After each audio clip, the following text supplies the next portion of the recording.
At this time of year, I religiously update my draw stats for the upcoming turf season, writes Dave Renham.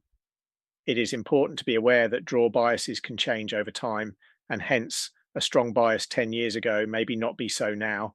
Courses are doing more and more to try and level out any biases, some with more success than others.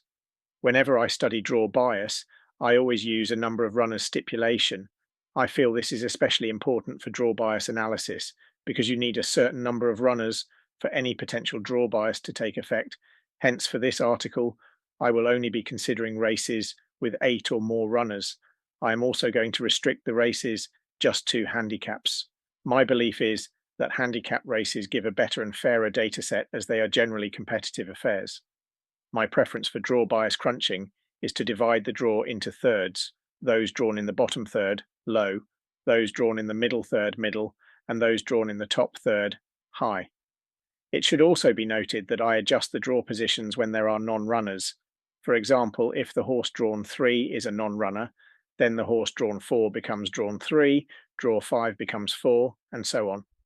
On a completely fair course, the winning percentages for each third of the draw should be around 33% each.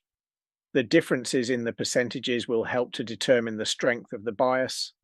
Data has been collated from the last 6 completed years, 2019 through to 2024. In this video, I will share what I consider to be currently the strongest turf flat bias in the UK. You can find a link in the description to the full article with 5 strong biases. We head up north to Pontefract and the 1 mile trip. Let me start by sharing the draw third splits. These figures are the types of numbers I saw back in the 90s at places like Beverley, Thirsk and Sandown, to name but 3. As the numbers show, low draws have a significant edge, winning almost twice as often as middle draws and 3 times as often as higher draws. I want to now look at the placed and each way stats, in other words, the win and place stats combined, to see what splits they give. Normally, the place stats follow a similar pattern, and these numbers really confirm to me how strong the bias is. It is very unusual to see a 50% plus figure for one specific draw third these days. There are other metrics that I can use to help analyze the strength of the bias, and one is percentage of rivals beaten, PRB for short. PRB is a calculation based on a horse's finishing position in relation to number of runners in the race.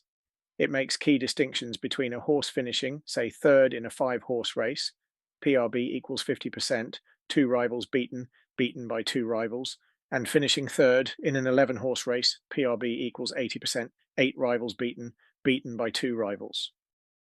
Here are the PRBs for the 1 mile trip at Pontefract. Anything 0.55 or higher, I tend to use as a benchmark to determine whether a draw bias is in play or not. Hence, 0.62 is a very high figure equating to 62% of rivals beaten. The good news for punters is that 2024 saw no let up in the bias.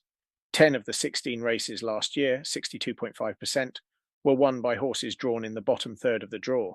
The PRB figure was a little lower than the 6-year average at 0.59. Another positive is that AE index for low drawn horses over this C and D stands at 0.98. This suggests that lower draws have been fairly good value over the last 6 years. For a comparison, the higher draws AE index is down at 0.64.